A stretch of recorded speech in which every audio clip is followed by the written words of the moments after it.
Hey guys, it's your boy, Ballface 8020, back again with another great commentary. For me, depression, digestion, sleep, and fatigue are all correlated. I think that the problems I have with those things all come from the same source, whatever that source may be. You can kind of put them all under the depression umbrella. So, over the years, I've tried a lot of different things to help manage it. And so, like, some ones that, that I do are, normally historically, I've always been a stomach sleeper, and I switched to sleeping on my back or on my side. And that helped. I take a antidepressant. I wish I had never started, but because now I'm hooked probably for life. But I mean, I can't. It's definitely helped. Like whether I do think that I'm, less depressed than I would be if I took them. Didn't take them. The other thing is I don't consume any caffeine or chocolate. Now, caffeine, I'd like to have like a cherry Coke or, not necessarily huge about coffee, but maybe even a coffee sometimes. But I really miss chocolate a lot. But it's the depression I get from it is it's just not worth it. It's too bad. And there's other things I can do. Like there's nothing that's as good as chocolate, but I can do other things to like replace it. Like I can drink a Sprite or have a pretzel and vanilla ice cream if I'm or strawberry ice cream if I'm really desperate. There's no replacement for chocolate. Obviously I want to have like a Reese's peanut butter cup or something. That would be great right now, or a chocolate bar. But it triggers my depression too bad. It's not worth it. So those are things. Then there's other things that I could do to manage it, but it's like, I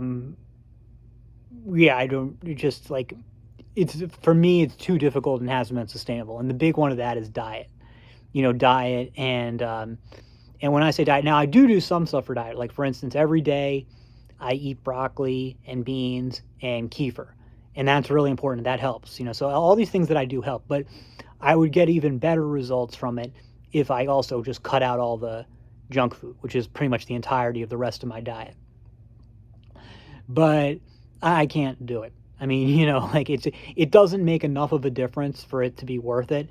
And there's no way for me to sustain it. I just like I can't, I can do it for, sometimes usually I can't even make it a day. But then sometimes, I can get into a rhythm where I sustain it for like a week or two, but eventually I fall off and that's it. It's just a very tough way to live if you really like junk food like I do.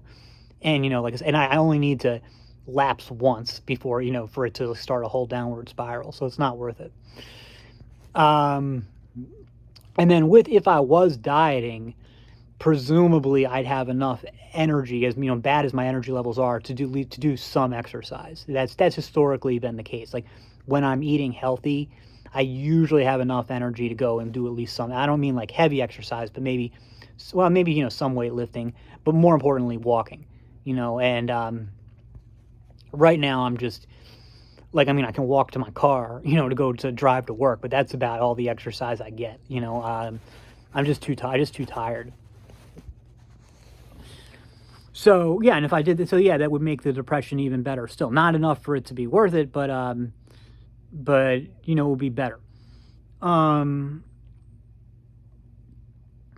why I always tell people, like whenever I'm talking about like my sleep problems or fatigue problems or depression, and then sometimes people say, man, that really sucks. I'm sorry that you deal with that, and it's like, and I always say, well, yeah, I appreciate you saying that, but don't feel too sorry for me because, I couldn't cure it, but I could manage it better than I did if I was willing to, diet, exercise, and like force myself to maintain a sleep schedule.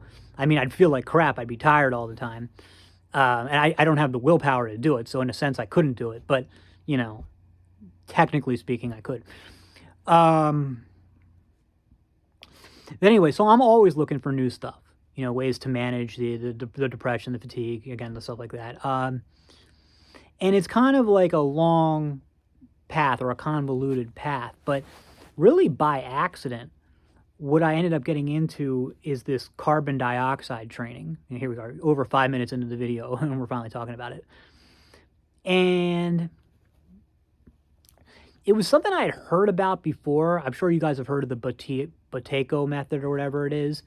I thought I first heard of it like over 20 years ago, and I was like, yeah, I don't get that at all, and then just never thought about it really again, other than that, occasionally I would see it popping up.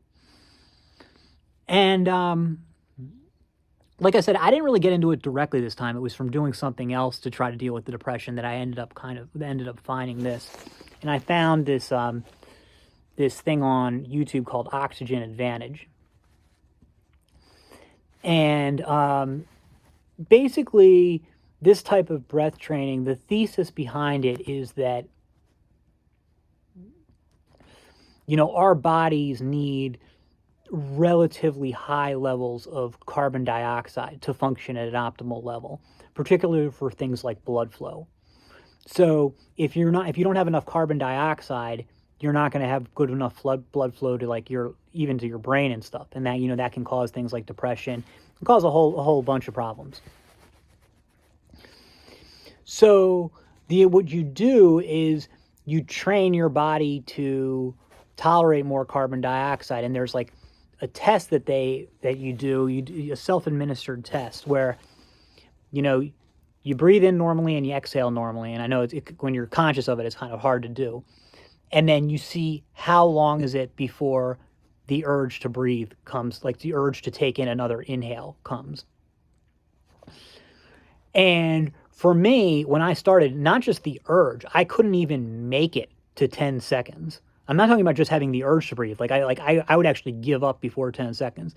And so it's kind of like an imperfect test, because it's always like how far you what do you mean the urge to breathe? Because there's always going to be if you figure for most people, a few seconds in, there might be some urge. So how strong of an urge are we talking about? But yeah, so anyway, the way that, and then this Oxygen Advantage guy, whatever his name is, he's got a bunch of ways to train it. And then there's also other things in this book that I've read about it.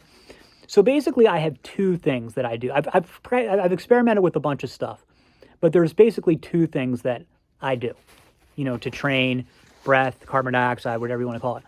One is just, hard exhales. And I don't do it through my mouth, which is how it's normally recommended, just because, my asthma is pretty bad, and doing it through my mouth hurts my lungs. But it's just, bear with me here. It's going to be a demonstration. Basically, you just go so you're breathing in, and then, sorry, I know that was pretty cringe. You're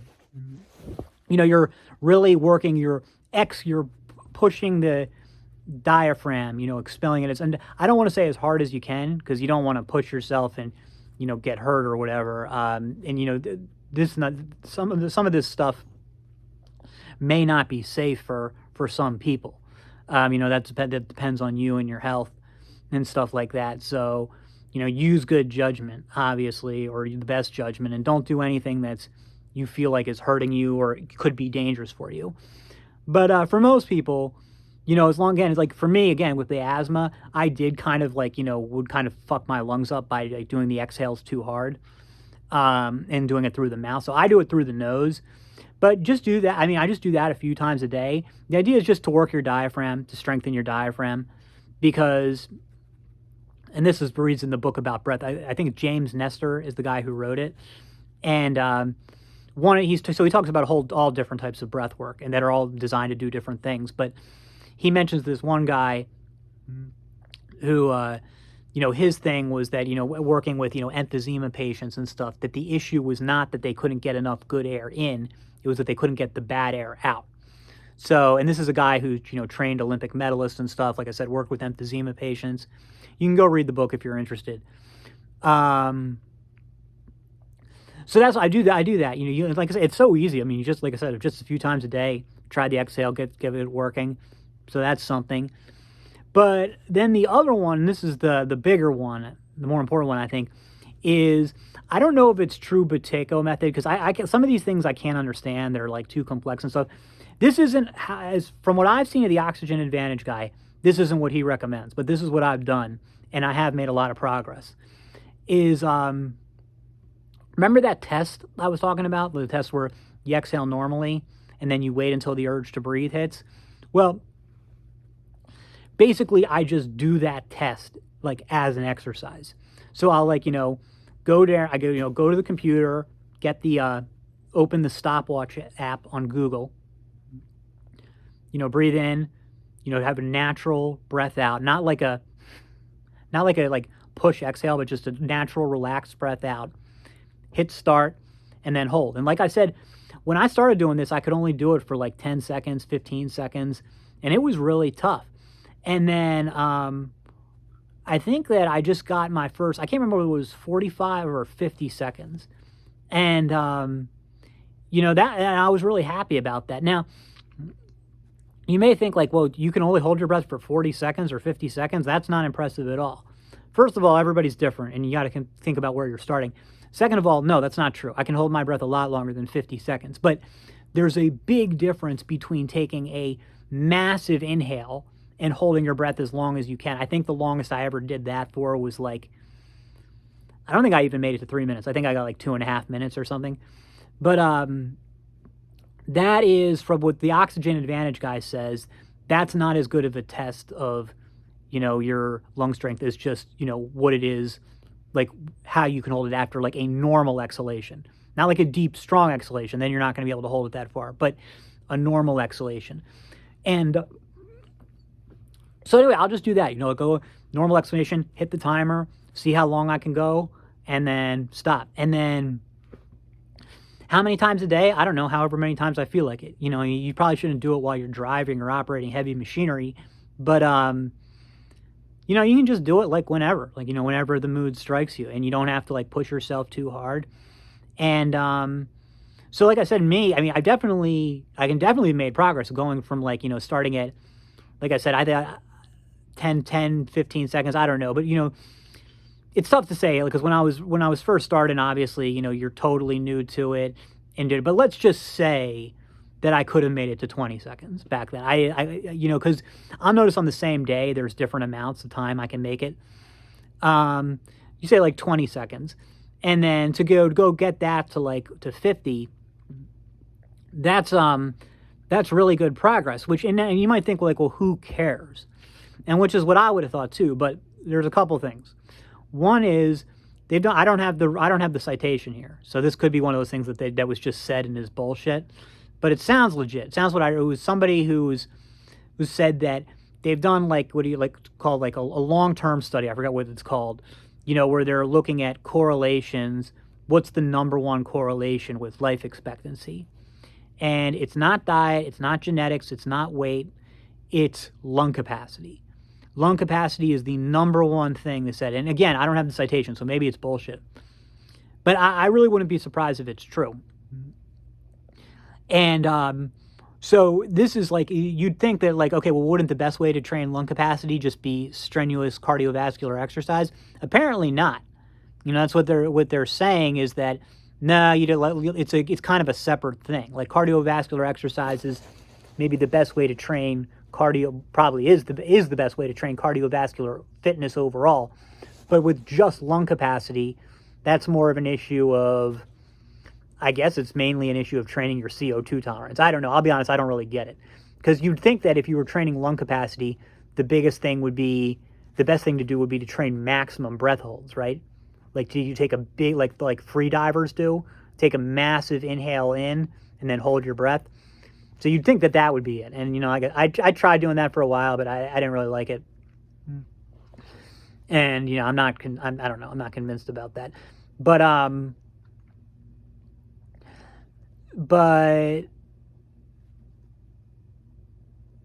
anyway, so that's the first thing. The other thing is that it's made a difference. Like doing it made a difference. It's I would say the most noticeable improvement is my mood. It's definitely reduced the depressed mood. Um, the second thing is just a feeling of physical relaxation that I mean, normally I hadn't realized how much tension I was carrying around with me. And there's just so much less tension, which has also led to improved posture.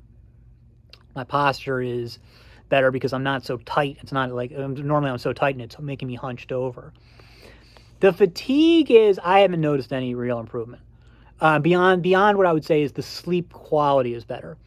I mean, I still have a fucked up sleep schedule, but the sleep I do get feels more refreshing, and so I'm less tired, I'm less sleepy. But in terms of like fatigue, it's still I can't say I've noticed a huge difference, which is actually what I got into this whole thing for in the first place. So I don't know, maybe I'm just fucked on that department. I don't know. So yeah, I would say that, you know, it's tough for me to say like what anybody else would get out of it. I definitely would recommend pretty much anybody to at least look into it. To like look into it, and then like I said, it's something that you can easily train on your own, and then see for yourself. I would expect that you'd probably will notice results. So you'll probably notice yourself again feeling noticeably better, not like way beyond what you get with the placebo. I think in like 2 or 3 days you'll start noticing some stuff. And then right now, now that I'm finally starting to make progress on the length of the times that I can do the breath holds, I didn't think when I started, I never thought I would make it to 50 or even 40. Even 30 probably seemed like a long shot. But, and like I said, for me, what it's been like 2 weeks now, 3 weeks, and to already make it to 50, and I really believe I can make it further than that. We'll have to see, like, as I get better in that, is that going to have any other health improvement effects? I certainly hope so. I definitely need some help on the sleep and fatigue front still. That's all for now. See you in the next, and Happy New Year.